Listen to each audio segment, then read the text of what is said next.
Hello everyone, welcome back to the channel.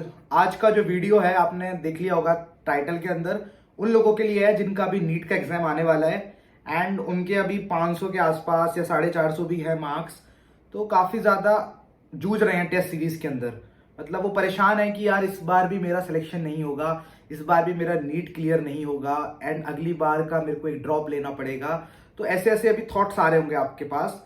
And अभी आपके NEET के बचे हैं 10 दिन, करीब 10-12 दिन बचे हैं। तो ये जो वीडियो है उसके अंदर मैं आपको सारा बताने वाला हूँ कि आप क्या क्या करिए, कैसे कैसे पढ़ना है अभी एंड क्या क्या आपको अपने साथ करना है जिससे कि आपका स्कोर 600 तक जाए। 600, 595 डिसेंट सा स्कोर आपको आ जाए। एंड मैं गारंटी देता हूँ, अगर आपने ये सब फॉलो कर लिया एंड अगर आप स्टार्टिंग में थोड़ा बहुत पढ़ते थे, मतलब ऐसा नहीं आप बिल्कुल ही नहीं पढ़ते थे, अगर स्टार्टिंग में थोड़ा बहुत पढ़ते थे एंड इस वीडियो को अगर आपने फॉलो करा तो आपके मार्क्स 80-90 मार्क्स आपके बढ़ जाएंगे आराम से। ठीक है, क्योंकि ये चीज मेरे साथ हुई है, प्रैक्टिकल चीज है, इंप्लीमेंट करिए, रिजल्ट आएगा। ठीक है, तो स्टार्ट करते हैं सबसे पहले कि जो आपकी जो टेस्ट सीरीज चल रही होंगी, काफी लोग जो है टेस्ट सीरीज देते हैं, काफी लोग टेस्ट सीरीज नहीं देते हैं। तो यार टेस्ट सीरीज देने का जो फायदा होता है वो ये होता है कि आपको अपनी कमियां पता चल जाती हैं कि कहाँ कहाँ आप लैग कर रहे हैं। उसी के साथ साथ आपको पता चलता है कि कौन सा क्वेश्चन ज्यादा ट्रेंड के अंदर है, क्योंकि यार जो क्वेश्चन बनते हैं ना वो इन्हीं टेस्ट सीरीज से कहीं ना कहीं से उठाते हैं प्रोफेसर्स वगैरह, जो चीज ट्रेंड में होती है। ठीक है, तो टेस्ट सीरीज का ये फायदा होता है। अगर आपने टेस्ट सीरीज नहीं करी है तो भी कोई दिक्कत नहीं है, आप जो है उन टेस्ट सीरीज के एटलीस्ट पेपर ले लीजिए एंड उनको सॉल्व करके देख सकते हैं। अभी भी 10-12 दिन बचे हैं। जिन लोगों ने टेस्ट सीरीज दी हैं, जो कि मेजोरिटी ऑफ पॉपुलेशन करती है, टेस्ट सीरीज देती है, आकाश, एलन, टारगेट, जो कोई भी है, फिजिक्स वाला भी आ गया अब तो अलग अलग आप टेस्ट सीरीज देते हैं। उसके बाद जो आपका रिजल्ट आता है, जो भी है 500, 450, 490, ये जो आपका फिगर होता है, इससे आप परेशान मत होना। ठीक है, आप डिप्रेशन की फेज में जाते हैं कि मेरा स्कोर अब नीट में भी कम होने वाला है। पता नहीं है नीट का पेपर कितना आसान आ जाए, आपको कुछ नहीं पता कि पेपर कैसा रहे। लाइक मेरे टाइम में, लाइक 2 साल पहले पेपर वॉज एक्सट्रीमली इजी। मैं बड़ा परेशान था, मेरे मार्क्स 520 के आसपास रहते थे, एवरेज फिगर 520, 510, 530, 520 ऐसे रहते थे। तो लास्ट में आते आते मैं बड़ा परेशान सा हो गया था कि यार इस बार सीट नहीं निकलेगी। बट तब पेपर मैंने देखा था तो आप यकीन नहीं मानेंगे, इतना खुश था ना अंदर से यार कि इतना आसान पेपर आ गया, मैं और पढ़ लेता थोड़ा सा तो मेरा हो ही जाता। तो ये जो आवाज आई थी अभी आपको, वो मेरा स्पीकर बंद हुआ था, सॉरी फॉर दैट। तो ये जो था कि मेरा हो ही जाता, मैं चाहता हूं कि आप वो गलती ना करें। तो अभी जो आप गिव अप मत करिए। सबसे पहले तो आपको गिव अप नहीं करना है, आपको लास्ट तक लड़ना है। ये जो ड्रॉप वाला आइडिया होता है ना कि कुछ लोग सोचकर बैठे कि 450, 500 पर सिलेक्शन नहीं होगा तो ड्रॉप ले लेते हैं। यार देखो, ड्रॉप लेना जो है ना आसान नहीं होता। ये बात आप बोल तो देते हैं कि ड्रॉप ले लेंगे, मुश्किलों से भागिए मत, try to fight with them. अगर आप बोल रहे हैं कि अपने आप से बोल रहे हैं कि ड्रॉप ले लेंगे, क्या दिक्कत है पापा ड्रॉप ले लेंगे, तो आप अपने आप को और एक मुश्किल में डाल देते हैं। एक साल सारा सब्जेक्ट, सारा सिलेबस पढ़ना आसान बात नहीं होती है।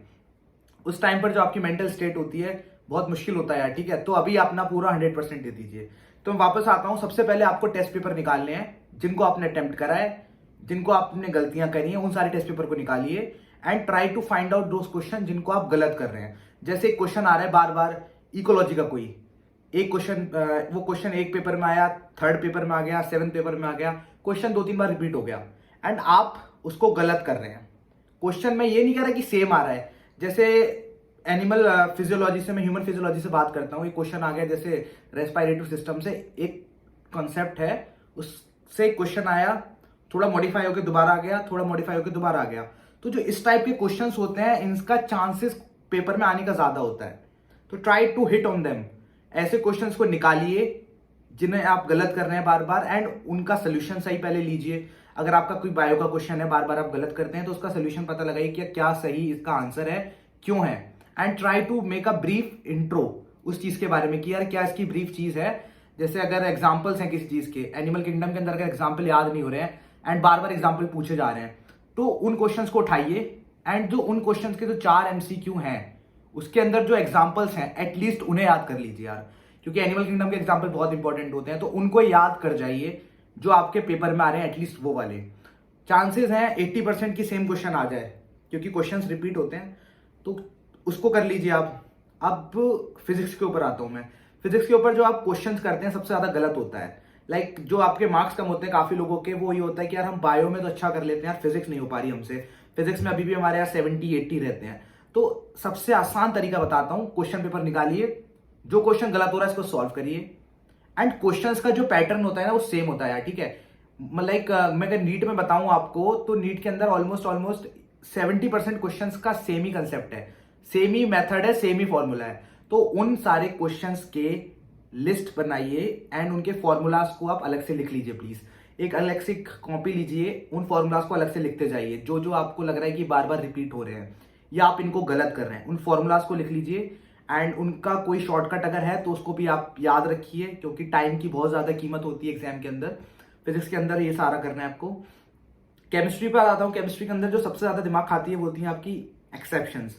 तो एक चीज जो आप करिए, एक्सेप्शन जितने आप सारे, तो एक्सेप्शन किसी को याद नहीं हो पाएंगे, ठीक है। अगर आप सारे एक्सेप्शन याद कर ले रहे हैं तो आप कुछ ना कुछ भूल ही जाएंगे। तो जितने एक्सेप्शन आपके पेपर के अंदर क्वेश्चन में पूछे जाते हैं, जैसे कि बार बार कोई सीक्वेंस रिपीट हो रहा है कि यार इसका ऑर्डर, इसका साइज का ऑर्डर, इसका जो है आयनाइजेशन की इंथैल्पी, सबका ऑर्डर वॉर्डर जितना भी पूछा जा रहा है, एटलीस्ट उनको आप नोट कर लें, उनको रट लें। 10-12 दिन की बात है, रट जाओ। पेपर में उल्टियां कर देना बस उसकी, वापस आ जाना, कोई नहीं पूछने वाला, ठीक है। 10-12 दिन चीजों को रट लो, ठीक है। अब आपने एक्सेप्शन रट लिए। अब मैं आता हूं फिजिकल केमिस्ट्री पर। फिजिकल केमिस्ट्री के अंदर आपका सोल्यूशन वाला पार्ट, वो आपने अगर प्रैक्टिस करी होगी तो डेफिनेटली अच्छा होने वाला है। अगर आपने प्रैक्टिस नहीं करी है तो आप ये करिए कि उनके भी फॉर्मूलाज लिख लीजिए। जैसे केमिकल काइनेटिक्स है, केमिकल काइनेटिक्स के अंदर क्वेश्चन फिक्स होते हैं कि इस टाइप का क्वेश्चन आएगा, फर्स्ट ऑर्डर रिएक्शन के ये फॉर्मूलाज हैं। एंड मेरे एग्जाम्स के अंदर, मतलब टेस्ट सीरीज के अंदर, ये क्वेश्चन ज्यादा टारगेट हो रहे हैं, तो मैं इनको लिख लेता हूं। तो उन क्वेश्चंस को आपको सॉर्ट करना है एंड लास्ट में 2-3 दिन पहले बस आपको उनको देखना है, ठीक है। तो ये 10-12 दिन का जो आपका शेड्यूल है, आपको जो है 8-9 दिन बैठकर यही करना है। आप नया बिल्कुल मत पढ़ना, ठीक है। मैं आपको बार बार ये बोलूंगा कि नया उठाना मत। अगर आपका एसएचएम फिजिक्स के अंदर आपने नहीं पढ़ा है, लाइक मैंने नहीं पढ़ा था, एसएचएम छूट गया था मेरा, साउंड वाला चैप्टर छूट गया था, ये जो थे मेरे चैप्टर छूट गए थे, मेरे को काफी ज्यादा डिफिकल्ट लगता था, मैं नहीं पढ़ पाया। बट लास्ट में मैंने क्या किया था, इनके जो क्वेश्चंस टेस्ट सीरीज में आ रहे थे उनको उठाया मैंने एंड उनके जो कंसेप्ट थे उनको स्ट्रॉन्ग कर लिया था कि अगर इस टाइप का क्वेश्चन आएगा तो ऐसे होगा, इस टाइप का क्वेश्चन आएगा तो ऐसे होगा। 10-12 दिन में आप रट ही सकते हैं। आप ये नहीं कर सकते कि यार पूरा एसएचएम में सॉल्व करता हूं स्टार्टिंग से, अब वो टाइम नहीं बचा, ठीक है। अब आपको मार्क्स लाने हैं, फोकस ऑन मार्क्स। कंसेप्ट गया भाड़ में, उन क्वेश्चंस को टारगेट करिए बार बार। अगर कोई कंसेप्ट छूटता है, नया चीज नहीं उठाना, नया चीज नहीं उठाना। ये कर सकते हैं, अगर एक टाइप का क्वेश्चन बार बार रिपीट हो रहा है तो उस क्वेश्चन को आप सीख लें कि कैसे करना है। टाइप ऑफ क्वेश्चन पे ध्यान दीजिए, ना कि चैप्टर्स पर। अब ये सब आप करने के बाद एक जगह लिख रहे हैं, तो 2-3 दिन बचे आपके एग्जाम में, तो आप बहुत ज्यादा परेशान है, होगा, मेरे साथ भी हुआ था, बहुत ज्यादा मेंटली परेशान होंगे कि यार मुझे कुछ नहीं आता, सब भूल गया हूं, कुछ याद नहीं आ रहा। याद आएगा, पेपर के टाइम पर आएगा, अगर पढ़ा होगा तो याद आएगा। तो इस चीज को तो आप बिल्कुल भूल जाएं कि याद नहीं आएगा। अगर आपने पढ़ा है, रेगुलर थे स्टडीज के अंदर, एंड आपने अगर 10-12 दिन भी अच्छे से कवर कर लिया तो सब याद आने वाला है।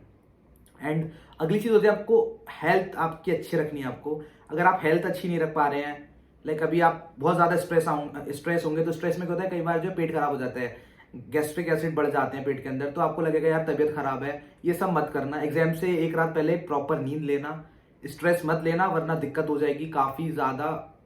मतलब मेरी ही एक फ्रेंड थी इन टारगेट, तो उसने क्या किया था, वो लाइक 650-660 वाली थी वो बंदी, ठीक है।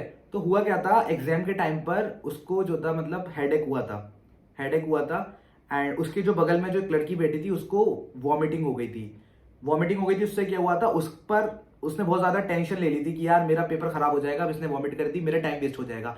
एंड उसके अंदर उसके 10 मिनट निकल गए सोचने में। पेपर लिखते टाइम अगर आपका माइंड इधर से इधर हुआ तो कम से कम 5-6 मिनट लग जाते हैं वापस आने में। तो इस चीज को आप मत करना। अपनी हेल्थ अच्छे से अपने आपको रखिए, अच्छा खाइए, मेंटली भी अच्छे रहिए। किसी के साथ ये मत सोचिए कि मेरे मार्क्स कम आ रहे हैं, मेरा सिलेक्शन नहीं होगा, मेरे दोस्त का हो जाएगा। यार लास्ट में कुछ नहीं पता किसका हो सिलेक्शन, किसका ना हो। लाइक 60% आपकी स्किल्स हैं यार, 20% आपका कॉन्फिडेंस है, 20% लक होता है लास्ट में, ठीक है। लक भी होता है, ये मत कहिए ना कि लक नहीं होता, लक भी होता है लास्ट में, बट तब काम आएगा, तब आप अच्छे से पढ़ेंगे, अच्छे से सब चीज को करेंगे। तो ये तो मैंने आपको बता दिया कि कैसे कैसे आपको करना है। तो वो क्वेश्चंस जो है आपको छांटने हैं सारे के सारे, एंड उनको एक जगह लिखकर अच्छे से तैयार कर लेना है कि यार ये क्वेश्चंस बार बार आ रहे हैं। अब एक चीज बताता हूं मैं, जैसे आपको इकोलॉजी चैप्टर है, इकोलॉजी का जो टॉपिक है पूरा का पूरा, जेनेटिक्स का टॉपिक है, इसके अंदर बहुत ज्यादा एग्जाम्पल्स होते हैं। जैसे इकोलॉजी के अंदर एग्जाम्पल ही भरे पड़े हैं। एक क्वेश्चन आता था जैसे कौन सी प्रोटोकॉल, बहुत सारी प्रोटोकॉल होती थी, क्योटो प्रोटोकॉल, पता नहीं कौन कौन सी होती थी। तो क्वेश्चन बार बार रिपीट हो रहा है, मैं यार परेशान कि यार इस बार भी गलत हो गया, दोबारा भी गलत हो गया, बार बार गलत हो रहा है। तो मैंने क्या किया था, एग्जाम से 3-4 दिन पहले सारी की सारी जो प्रोटोकॉल पूछी गई थी, जितने भी इवेंट्स हुए थे इकोलॉजी में, जितनी भी डेट्स थी इंपॉर्टेंट, सबको लिख लिया था। एंड आप यकीन नहीं मानेंगे, उसमें से मेरे लाइक 5-6 क्वेश्चंस में थे, मतलब चार चार ऑलमोस्ट सही थे मेरे। मैं रट गया था उन डेट्स को। ईयर्स को रट लीजिए, इंपॉर्टेंट इंपॉर्टेंट, जैसे कि कोई लॉ पास हुआ था, नॉइज पॉल्यूशन एक्ट कब पास हुआ था, रट लीजिए। अगर क्वेश्चंस में आ रहा है बार बार, रटने में कुछ नहीं जाता, अगर आपके मार्क्स आ जाते हैं। अगर 4 नंबर का सवाल है तो रट लीजिए। तो ये हो गया आपका पढ़ने का स्ट्रेटेजी। बस यही ध्यान रखिए कि drop is not an option, कि आप अपने आप को सहमति देते रहें कि ड्रॉप ले लूंगा। ड्रॉप लेना आसान नहीं होता, थोड़े दिन की बात है, सब हो जाएगा, ठीक है। एंड अगर आप चाहते हैं कि एक वीडियो और बना दूं मैं इंपॉर्टेंट टॉपिक्स के ऊपर, वो भी बना दूंगा, कमेंट्स में बता देना। एंड 100% लगा दो, फोड़ कर आना नहीं, ठीक है। तो thank you for watching and अच्छे से पढ़ो। All the best, thank you.